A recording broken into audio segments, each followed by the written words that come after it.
itu aku masih banyak kayak wah ini toko apa lagi, wah ini toko apa lagi. Ternyata bener-bener sekaya itu budaya Indonesia. Oh ya udah, kan tolong ularnya diplester ya, mulutnya pakai isolasi gitu. Karena aku kan takut ya, Iya, bagaimanapun juga takut. ya. Dengan ular itu, tahu-tahu ular yang dibawa tuh ular yang paling gede. Ular yang 100 kilo gitu kan. Gede banget. Mitosnya adalah kita kan nggak boleh katanya pakai baju hijau, Hijau. di pantai selatan. Apalagi aku nggak cuma pakai baju hijau loh, Tapi aku bener-bener menyerupai cosplay Roro Roro Kidul Kidul. gitu kan. Jelas waktu sama Miles ya, waktu aku kolaborasi Oh. dengan Miles Moretti. Itu di situ bener-bener project dadakan nih, aku buka kartu aja.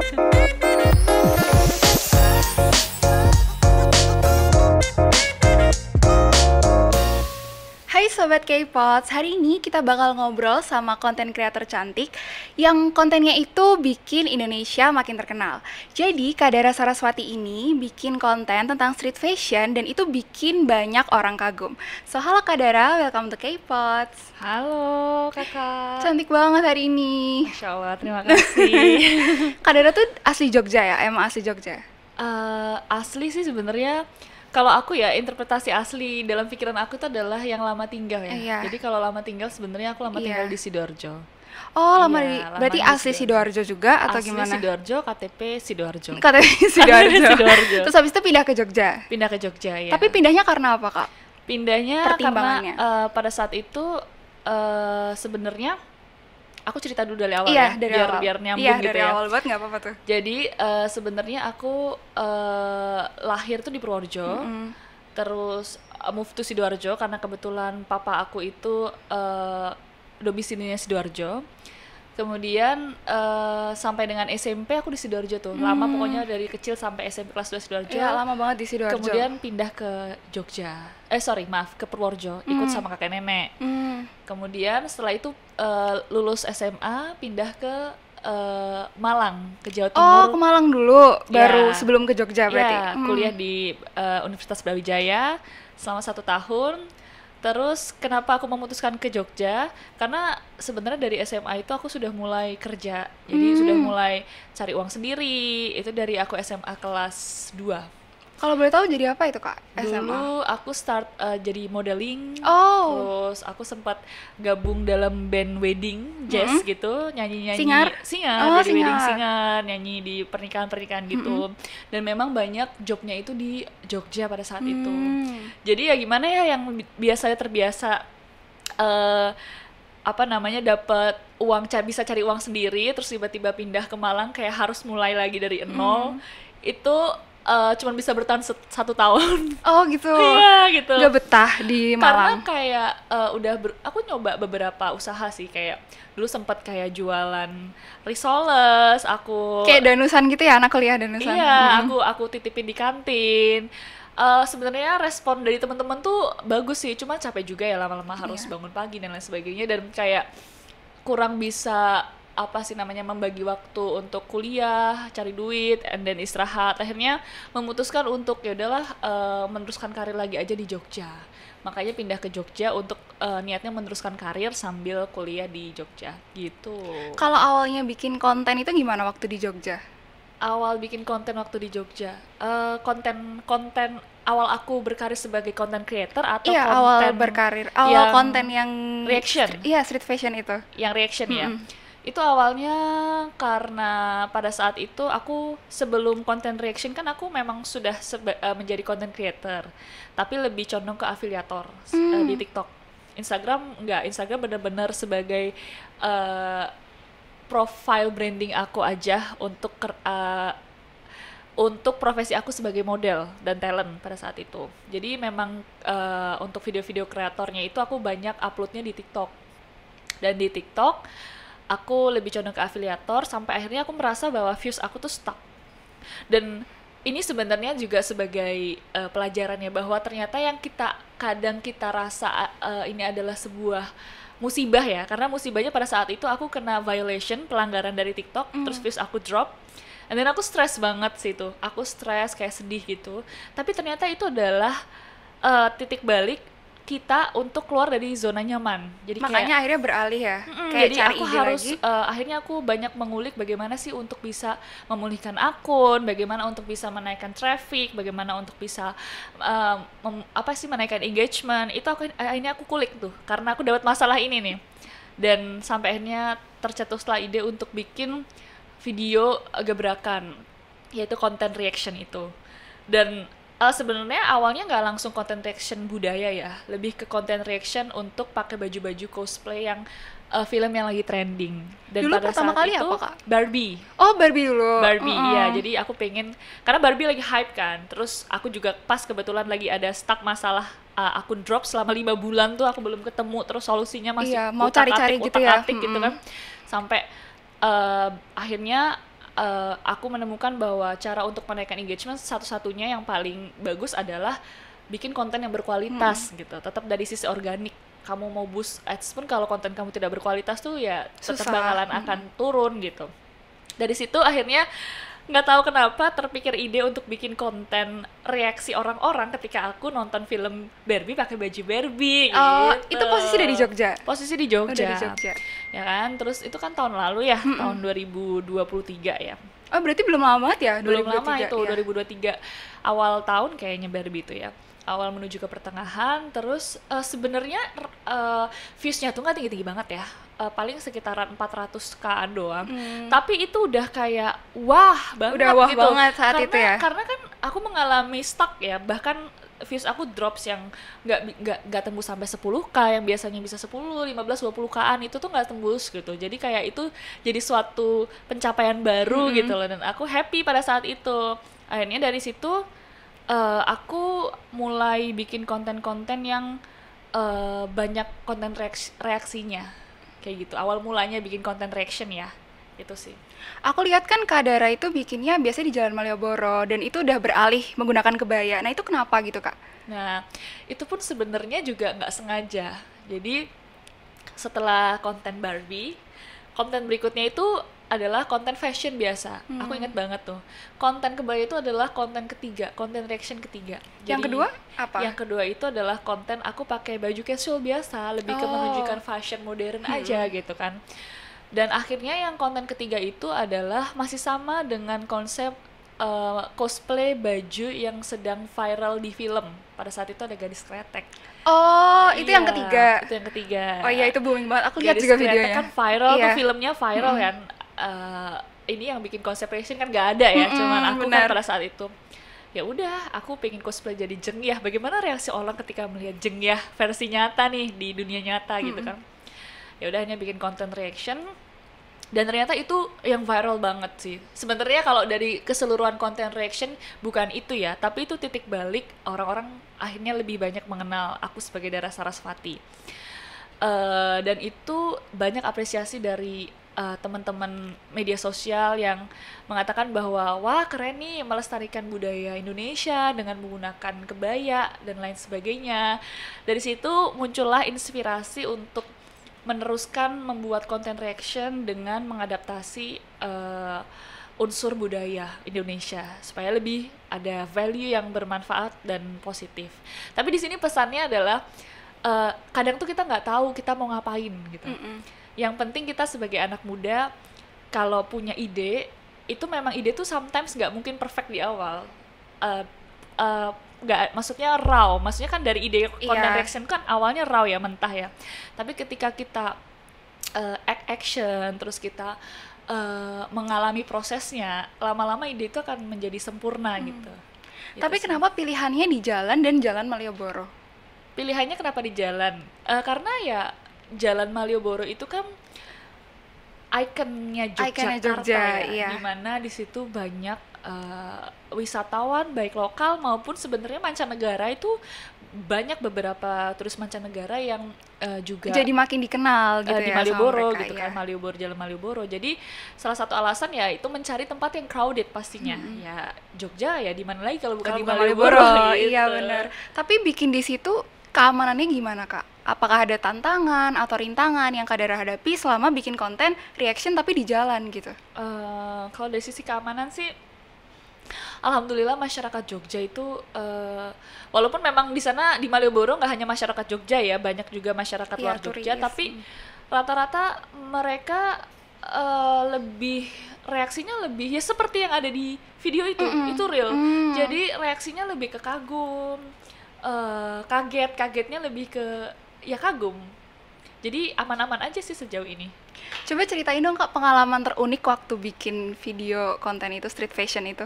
Pengalaman paling unik ya. Iya, pengalaman paling unik. Em, jujur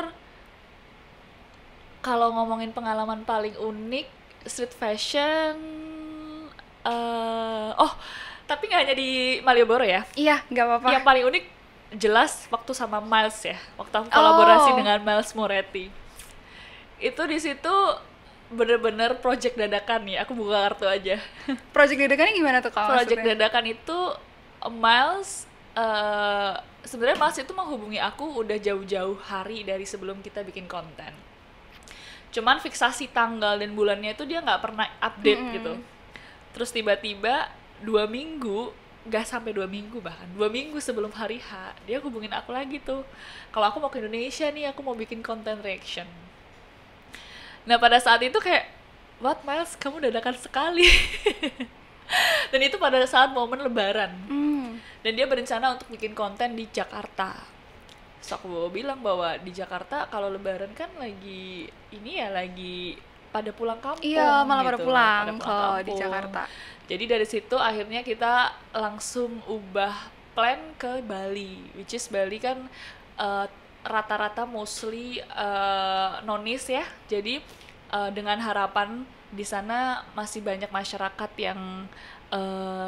yang rame gitu loh.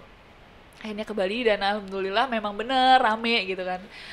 Uniknya ya karena itu project dadakan, belum pernah ketemu sama Miles sebelumnya, terus kalinya ketemu langsung bikin, jadi itu lucunya kita mendarat langsung bikin sorenya. Oh gitu? Bener-bener mendarat Nggak ada dari briefing nggak, dulu sebelumnya briefing, atau kita briefing online kayak aja. langsung aja gitu? Kita briefing online aja gitu kan.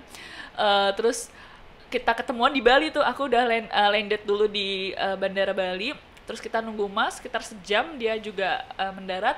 Kita ngobrolnya tuh di bandara gitu kan. Kita ngobrol tuh di bandara, ini mau gimana lalalala. Terus jam 4 kita start konten itu di bandara jam berapa ya Mon ya? Jam 2 ya? Jam 1 lah ya, jam 1. Bener-bener waktu yang sangat Iya, mendadak cepet banget sih gitu. berarti. Cuman apa namanya, dan itu kali pertama kayaknya Miles itu pakai pakaian Pakaian yang tradisional? mengikuti Adat? Oh. country dia visit. Hmm. Sebelumnya kan dia punya goals yang sama, yaitu dia punya baju yang pengen dia promosikan ke dunia, dan itu goals yang sebenarnya sama sih, sama seperti aku. Tapi di project kali ini kita kolaborasi, bener-bener yang Mas juga memakai pakaian adat Bali, payas alit pada saat itu, dia mau pakai itu. Jadi kita akhirnya, karena pada saat itu projectnya dadakan, kita startnya terlalu sore, itu kita bikin konten yang aku pakai baju Hanfu dulu nih, baju China dulu nih.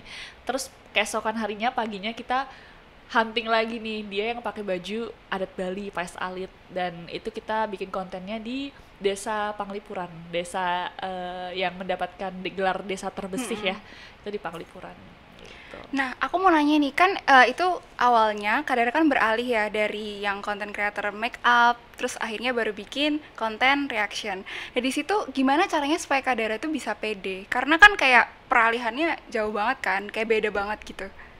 Sebenarnya karena basic aku sebelumnya profesinya sebagai model dan memang sudah terbiasa bertemu dengan kamera, foto, terus aku juga beberapa kali mendapatkan kesempatan jalan di catwalk. Jadi memang udah biasa aja sih sebenarnya, karena profesi aku sebagai model gitu. Kemudian profesi aku sebagai beauty creator itu kan karena pada saat itu memang aku pingin menambah source income ya, menambah sumber penghasilan di luar aku yang berprofesi sebagai model. Jadi ya sebenarnya justru malah creator beauty itu adalah yang hal baru aku tuh, yang hal lama aku malah justru modelingnya. Berarti kayak emang udah lama ya Udah sebenarnya. lama, jadi itu bukan hal baru sebenarnya gitu. Jadi mental PD-nya tuh udah ada gitu. Ada nggak tokoh yang paling berkesan gitu buat Kak Dara waktu lagi cosplay, apalagi pakai baju kebaya gitu? Ada. Apa tuh Kak? Roro Kidul ya. Oh, Nyi Roro Kidul. Dia tokoh yang paling berkesan buat aku. Jujur aku pernah di podcast sebelumnya ini juga mengatakan hal yang sama, bahwa aku kagum dengan sosok Roro Kidul karena di balik stigma negatifnya ya, tokoh ini tuh memiliki interpretasi karakter perempuan yang kuat ya, kuat, tough, dan berwibawa. Jadi dan juga cantik ya. Jadi karakter itu yang menginspirasi aku sebagai perempuan untuk bisa, maksudnya perempuan itu juga bisa kok untuk memimpin, untuk punya tujuan, untuk punya mimpi, dan untuk bisa achieve mimpi-mimpi itu gitu. Jadi karakter itu tuh yang aku kagumi dari sosok Roro Kidul. Kalau buat nyari kostumnya gitu susah nggak sih nyari Nyi Roro Kidul? Apakah Kak Dara itu research dulu sebelum apa cosplay dari tokoh-tokoh itu? Ya, pasti ya kita research dulu tokoh Roro Kidul ini seperti apa, tokoh Roro Jonggrang ini seperti apa, kemudian pakaian yang dipakai itu seperti apa. Jujur itu juga salah satu obstacles kita dalam memproduksi konten kreator, yaitu mencari pakaian yang bisa menggambarkan tokoh ini gitu. Karena kan nggak bisa 100% mirip. Kecuali kita custom, dan biasanya custom itu takes a long time gitu. Dan kadang-kadang kita harus ngejar momen kayak misalnya mau 17 Agustus nih, mau bikin program. Jadi kadang-kadang ya kita kerjasama dengan desainer-desainer yang ada di daerah untuk bisa support kita punya program ini gitu. Itu sih. Kalau misalkan Nyi Roro Kidul tadi kan memang disebutkan dia emang wanita yang hebat dan juga pintar dan kelihatannya emang keren gitu. Tapi kalau misalkan di masyarakat kan ada mungkin stigma-stigma tentang hal-hal mistis dari Nyi Roro Kidul ini. Kalau misalkan dari Kak Dara yang udah pernah cosplay langsung sebagai Nyi Roro Kidul, apakah pernah ngalamin hal-hal mistis kayak gitu? Pernah Oh, pernah. pernah. Gimana Iya. tuh, boleh ceritain nggak Kak? Itu pada saat kejadian di Banyuwangi, itu memang Banyuwangi. ide yang lumayan cukup out of the box sih daripada content reaction biasanya, karena itu kali pertama aku bikin konten yang bener-bener full effort dengan menggunakan properti ular. Pada saat itu aku Oh iya, aku minta ada lihat untuk konten itu. ada in frame ular sebesar itu tuh, itu juga aku kena prank tuh sama sama vendor ularnya. Jadi aku udah bilang, aku nggak mau ya kalau ularnya besar-besar gitu. Aku mau ularnya yang kecil aja gitu. Oh ya udah, nanti tolong ularnya di plester ya, mulutnya pakai isolasi gitu. Karena aku kan takut ya, Iya, bagaimanapun takut. juga ya. Lah kok waktu sampai Banyuwangi dan pas pada saat kita mau take dengan ular itu, tahu-tahu ular yang dibawa itu ular yang paling gede. Ular yang 100 kilo gitu kan. Gede banget. Iya, itu gede Wih, banget. gede banget. Dan bahkan aku sempat dikasih lihat fotonya aja, untuk gendong dia aja harus 2 orang gitu loh, beberapa orang gitu, saking emang berat banget gitu. Lah kok aku disuruh sama dia, sama si ular 100 kilo ini gitu. Terus juga nggak di plaster lagi mulutnya itu. Aduh, aku kayak makin dak dikduk ser aja nih. Dak dikduk ser aja nih, apa namanya, take konten sama ular yang which is aku sebelumnya belum pernah, bener-bener belum pernah gitu. Jadi itu kali pertama dan langsung dikasih ular seberat 100 kilo dan mulutnya nggak di plaster gitu.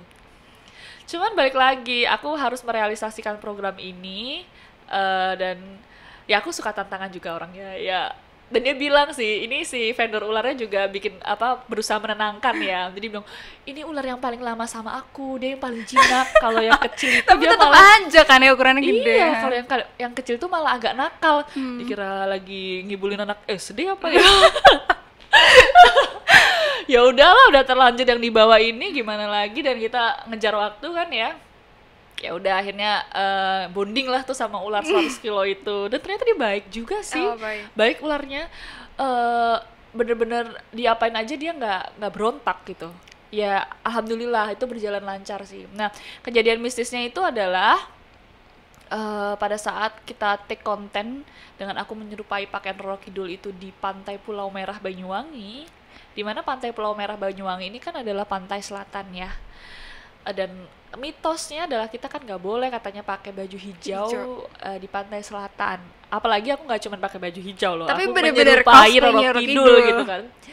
Eh, aku nekat aja tuh tanpa ada doa-doa segala macam, tidak ada ritual khusus apapun. Oh, sebelumnya nggak ada ritual kayak gitu? Yang kita ritual khusus itu justru pada saat kita take konten ular di hutan Oh. Dejawatan. Nah, itu harus Oh, ritual harus. khusus. Kalau dari ininya ya, dari pawang ularnya ya. Aku sendiri sebagai kebetulan aku muslim ya. Aku sendiri sebagai seorang muslim sebenarnya nggak percaya hal-hal seperti itu gitu kan. Ya selama kita mau bikin konten dan tidak berniat buruk sebenarnya tidak perlu melakukan seperti itu kepercayaan aku. Cuman memang si pawang ular ini syaratnya kayak gitu, kalau nggak izin dia nggak mau, Nggak mau. gitu. Ya sudahlah gitu, oke. Nah, jadi makanya di pantai selatan aku tidak memakai izin apapun, nggak ada ritual khusus, nggak ada apa-apa, pokoknya udah jalan aja gitu kan, jalan aja bikin konten. Aku nggak diganggu sih, yang diganggu itu adalah tim-tim aku pada saat itu. Maghrib kita berencana untuk balik ke hotel setelah selesai take di pantai Pulau Merah. Kita beda mobil ya, aku ada di mobil satunya, kemudian tim aku juga ada di mobil satunya. Atribut dan pakaian-pakaian aku itu, pakaian aku masih aku pakai, tapi atribut kayak gelang, mahkota dan lain Udah sebagainya dicopot. aku taruh di mobil yang ada tim akunya. Itu kita lagi nunggu-nungguan untuk pulang, kita saling tunggu, jadi posisi mobil itu benar-benar berhenti ya, dan nggak, mesin juga belum dinyalain, jadi benar-benar berhenti, nggak jalan gitu. Tiba-tiba suara gemerincing atribut itu ada di belakang mobil, padahal sebelumnya nggak ada, dan itu posisi berhenti gitu. Jadi mereka mendengar, dan itu mereka mendengar suara gemerincing ya kayak gini Oh. gitu. Padahal kan nggak ada orang gitu Iya. di belakang. Itu mereka diganggu itu. Kemudian ada juga gangguan ketika di hotelnya juga ada. Itu gangguannya adalah ada orang iseng ngetok. Jadi kita tuh di hotel itu bukan hotel yang jejer-jejer lorong ya, lebih ke villa yang sendiri-sendiri, satu ruangan terpisah lagi satu ruangan, jadi kayak eksklusif gitu. Tim aku di ruangan yang satunya, aku di ruangan sini.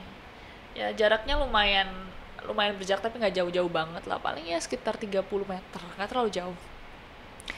Nah, itu pada saat itu malam-malam sih, itu sekitar jam maybe 11 atau setengah 12 ya, aku lupa. Posisinya tim aku itu di sebelah sana ada 2 orang, satunya di kamar mandi, satunya lagi di dalam kamar. Terus yang di dalam kamar ini ngerasa ada yang mencet bel. Kemudian tim aku ngecek nih keluar, ternyata nggak ada orang. Akhirnya dia lanjutkan lagi nih di dalam kamar beraktivitas, ada lagi yang mencet bel. Keluarlah lagi dia, kok tetap nggak ada orang. Berulang gitu ya Penasaran, berarti? akhirnya dia menyisir lokasi kamar itu, ya kan. Tim aku yang ada di kamar mandi ini ngerasa ada yang ngetoknya kayak buru-buru gitu loh, kayak urgent, this is urgent nih, buruan dong, cepetan gitu. Dan dia ngedengar suaraku. Berarti di situ nggak ada kepikiran kalau itu kayak mistis atau apa gitu? Belum. Itu posisi dia katanya lagi maaf ya, lagi buang air besar gitu kan. Saking buru-burunya akhirnya buru-buru keluar. Waktu keluar itu pun dia cuma pakai handuk, saking benar-benar katanya seburu-buru itu. Dan ternyata nggak ada siapa-siapa. Timnya yang tadi di kamar pun kan juga lagi keluar ya, nyisir daerah sekitar ruangan tersebut. Pas balik dia tanya, tadi kamu ngetok? Enggak, tapi aku dengar suara Mbak Dara ngetok gitu. Enggak ada Mbak Dara gitu kan. Dan mereka berpikir bahwa itu aku gitu. Akhirnya mereka berdua ini mendatangi kamar aku dengan terburu-buru. Aku sebenarnya masih ada videonya sih, nggak tahu ya, aku cek nanti ya. Ada pokoknya aku dengan terburu-buru. Dan itu si tim aku yang dari kamar mandi masih bener-bener cuma pakai handuk gitu loh. Saking dia kayak apa sih namanya, kemecer, pengen cepet-cepet Iya. menemui aku nih, konfirmasi nih beneran Mbak Dara bukan ya. Aku dari tadi adem ayem aja di kamar, nggak tahu apa-apa. Jadi mereka di situ kayak kaget aja, ini siapa nih sebenarnya, kok sampai kayak gini gitu. Itu sih gangguan-gangguannya. Ada sih beberapa gangguan-gangguan kecil, nggak ekstrim sih. Yang paling ekstrim menurut aku yang dialamin sama tim aku ini. Iya, tapi Gitu. untuk kadarnya enggak ya. Aku sendiri alhamdulillah nggak. Alhamdulillah ya. Jangan sih, jangan sampai. Jangan sampai. Iya. Tapi aku serius menanya nih, kalau misalkan Kadara itu gimana sih memaknai kebaya itu? Memaknai kebaya. Kebaya menurut aku adalah lambang seorang perempuan ya, melambangkan perempuan yang anggun dan dengan karakter perempuan yang lembut, anggun, unsur Nusantara ya, terutama Indonesia itu ada pada kebaya gitu. Jadi ketika perempuan mengenakan kebaya itu lebih ke identitas sebagai perempuan Indonesia kayak gitu. Aku lihat kan Kadara ini udah mulai banyak menggunakan kebaya di konten-kontennya. Dan di situ kan kayak apa ya, bisa mengenalkan gitu budaya Indonesia saat ini di tengah globalisasi yang lagi marak gitu. Nah, pernah nggak sih ada orang yang misinterpretasi dengan konten-konten dari Kadara itu? Atau mungkin komentar-komentar negatif atau komentar buruk? Eh, Pasti ada ya, namanya di dunia ini menurut aku tidak bisa semua orang itu pro atas apa yang kita lakukan. Bahkan kita berdiam diri aja bisa jadi ada orang yang kadang kontra sama kita gitu. Jadi pasti ada misinterpretasi di antara teman-teman yang menonton karya-karya aku, khususnya karya content reaction yang mengenakan baju budaya Indonesia. Cuman aku nggak terlalu memikirkan hal itu gitu kan, karena yang paling tahu tujuan aku membuat konten ini kan pada akhirnya adalah aku sendiri, dan mayoritas audiens itu paham tujuan daripada konten aku. Jadi instead aku terlalu banyak memberikan energi aku untuk istilahnya meladeni hate comment atau orang-orang yang memiliki misinterpretasi, lebih baik aku banyak memberikan energi untuk membuat karya-karya lainnya untuk tujuan aku, yaitu melestarikan budaya Indonesia. Seperti itu. Kalau dari Kadara sendiri gimana ngelihat pakaian tradisional itu menjadi identitas dari nasional kita? Indonesia itu kan memiliki banyak sekali budaya ya. Bahkan beberapa hari lalu aku baru aja nonton pagelaran Sabang Merauke yang menggambarkan begitu banyak ragam budaya Indonesia yang ditampilkan dalam pertunjukan itu. Dan aku sendiri sebagai masyarakat Indonesia yang mencintai budaya, maksudnya aku memang suka gitu, mulai dari cerita rakyatnya, baju-bajunya, baju-baju putri-putrinya tuh aku mengagumi sekali gitu, tokoh-tokohnya. Itu aku masih banyak kayak, wah ini tokoh apa lagi, wah ini tokoh apa lagi. Ternyata bener-bener sekaya itu budaya Indonesia. Jadi bagaimana kita melihat itu sebagai identitas kita? Ya kita sebagai masyarakat Indonesia pastinya yang pertama harus aware ya, terutama untuk para Gen Z ya, yang belum banyak tahu bahwa Indonesia itu memiliki Budayanya sangat banyak. iya, banyak sekali budaya yang banyak dan itu cantik-cantik sekali gitu. Jadi itu harus ditanamkan ke dalam diri kita bahwa kita memiliki banyak keragaman budaya, kita kayakan budaya, dan itu harus terus dilestarikan, dan itu adalah sebagai identitas kita sebagai masyarakat Indonesia. Kalau misalkan dari Kadara, itu kan kontennya banyak banget nih tentang budaya dan juga kebaya-kebaya gitu kan. Pernah nggak sih dikontak sama pemerintah buat kolaborasi atau apa gitu? Terakhir kerjasama dengan pemerintah itu dengan Kementerian Pariwisata dan Ekonomi Kreatif Indonesia ya, Kemenparekraf. Pada saat itu Kemenparekraf memiliki ada campaign untuk menyambut Hari Kartini. Ya, pada saat itu aku dilibatkan dalam kampanyenya untuk membantu mempromosikan program pemerintah, khususnya Kementerian Pariwisata Ekonomi Kreatif, yaitu untuk foto berkebaya untuk menyambut Hari Kartini. Menurut aku itu juga salah satu program yang inline dengan visi aku, yaitu untuk menginspirasi dan mengajak banyak perempuan di Indonesia untuk lebih mengenal budaya Indonesia dengan banyak cara, salah satunya yaitu dengan berkebaya. Next ini juga akan ada program bersama Kemenparekraf, masih ada program selanjutnya, yaitu program ada mau kita ke Lombok insya Allah kalau jadi ya, untuk programnya Kemenparekraf. Kemarin aku lihat-lihat kan Kak Dara ini ke Jember Fashion Carnaval ya. Ya, Boleh ceritain nggak pengalamannya?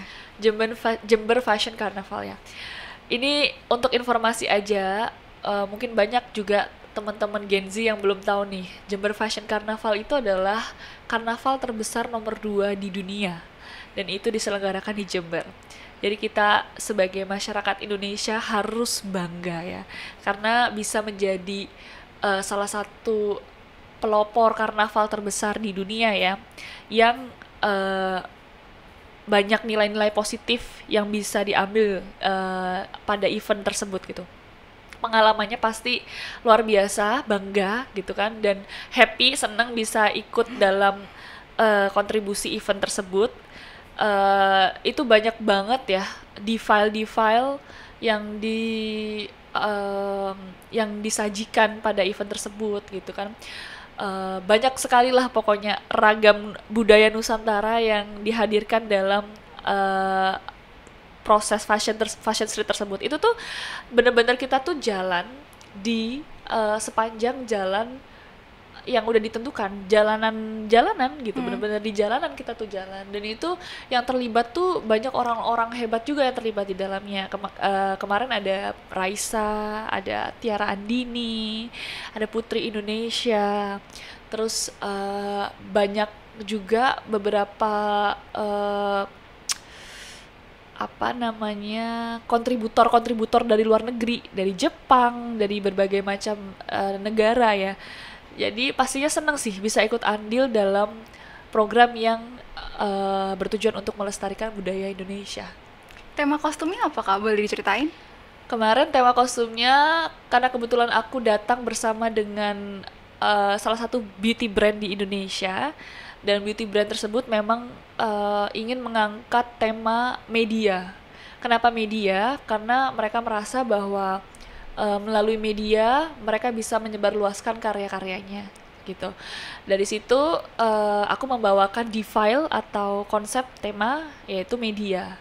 Makanya kalau nanti mungkin bisa dilihatkan gambarnya, itu aku pakai kostum yang banyak tampilan glitch atau kaca-kacanya, yaitu adalah interpretasi dari media itu sendiri. Kalau misalkan tadi kan udah cerita nih, kalau misalkan GFC tadi itu kan 2 terbesar ya di dunia. Nah, kalau dari Kak Dara sendiri ada nggak sih kira-kira kemungkinan bahwa kebaya itu bisa dikenalkan ke dunia internasional? Sangat besar possibility-nya ya, sangat besar possibility-nya bahwa kebaya semakin dikenal di kancah internasional. Sekarang kita tahu bahwa salah satu ajang kecantikan yang dalam skala internasional yaitu Putri Indonesia yang menghadirkan anak-anak bangsa, putri bangsa ke kancah internasional, itu kan banyak menggunakan pakaian-pakaian Indonesia. Salah satunya pun juga kebaya. Menurut aku sudah sangat pantas ya untuk kebaya semakin dikenal di kancah internasional, dan aku adalah salah satu dari sekian banyak putri bangsa yang ingin merealisasi visi tersebut gitu. Bagaimana kita bisa memperkenalkan budaya Indonesia, bahkan gak hanya dari sisi pakaian ya, kedepannya, karena banyak sekali mulai dari tariannya, nyanyiannya, alat musiknya, semua itu benar-benar ketika dipadu-padankan dalam satu kesatuan yang berharmonisasi itu menciptakan karya yang sangat kaya gitu. Nah itu aku sangat ingin bisa mewujudkan untuk memperkenalkan banyak aspek budaya itu ke skala internasional. Kira-kira berpotensi juga nggak sih Kak buat jadi alat pendidikan baik formal maupun informal itu tadi?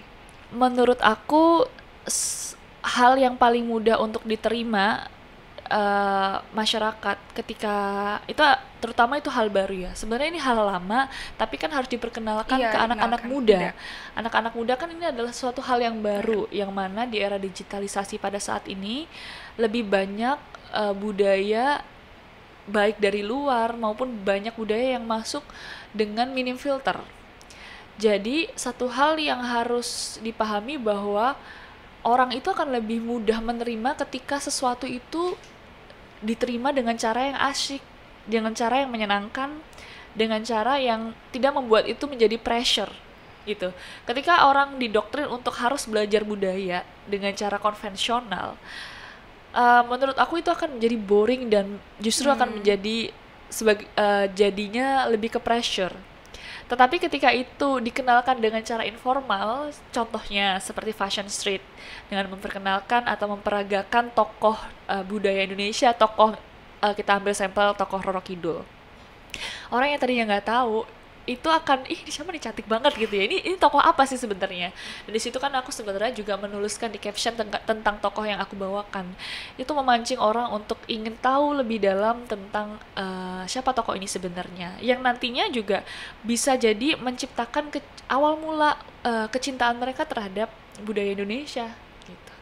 Kak Dara tadi kan debutnya berarti di Jogja ya, debut Fashion Street-nya itu. Kalau Jogja di mata Kak Dara tuh kayak gimana sih? Jogja di mataku, it's my home. Jogja itu udah kayak rumah ya, tidak bisa tergantikan. Karena di sana benar-benar awal mula aku meniti karir, dari aku yang nobody sampai aku berusaha untuk achieving mimpi-mimpi aku. Jogja menjadi saksi aku dalam proses untuk achieving my goals gitu. Jadi dan di sana banyak sekali orang-orang yang ikut berproses dalam prosesnya gitu. Pastinya Jogja memiliki tempat tersendiri di hatiku ya, walaupun nanti kedepannya kita nggak tahu ya akan ada project apa yang mengharuskan aku menetap lama di tempat lain, tapi Jogja tetap rumah buat aku. Tapi setelah JFC tadi, apa kira-kira kalau dari Kak Dara sendiri mau ada lanjut di karir modeling atau rencana ke depannya kayak gimana? Rencana ke depannya untuk rencana jangka panjang ya. Rencana jangka panjang mungkin nggak akan aku spoil di sini ya. Aku akan lebih ke lebih mengerucut pada rencanaku dalam program melestarikan budaya ya. My goals sama, yaitu representative Indonesian culture into the world gitu. Jadi aku pingin memperkenalkan budaya Indonesia, khususnya nggak hanya dalam aspek pakaian, tetapi Indonesia memiliki banyak sekali ragam budaya dari segala macam aspeknya ya, musik, tarian, bahkan seni-seni lainnya itu masih banyak yang bisa dieksplor untuk direpresentasikan ke kancah internasional. So that's my goal. Dan aku saat ini sedang ada program untuk kolaborasi bersama dengan influencer skala internasional. Semoga nanti programnya lancar ya. Amin. Untuk untuk mewujudkan visi itu. Jadi kedepannya program aku, visi aku adalah ya itu tadi, aku akan terus membuat program karya-karya baru untuk bisa merepresentasikan Indonesian culture to the world. Terakhir nih Kak, boleh nggak kasih pesan buat orang-orang di luar sana, khususnya buat para generasi muda untuk mencintai budaya Indonesia? Tak kenal maka tak sayang. Memang sesuatu yang baru itu akan lebih cenderung susah diterima. Tetapi kalau kita tidak berusaha untuk mengenali, maka itu nggak fair. Jadi coba kenali dulu, pahami dulu, dalami dulu, nanti pasti jatuh cinta gitu. Jadi itu sih, buat anak muda zaman sekarang, banyak kok pagelaran-pagelaran, pertunjukan-pertunjukan seni yang gak kalah spektakuler dan menakjubkan dibanding dengan konser-konser internasional. Maksudnya konser-konser musik internasional. Aku ngomong gini itu gak hanya teori, karena aku pun sendiri ketika melihat pertunjukan itu tuh merinding gitu.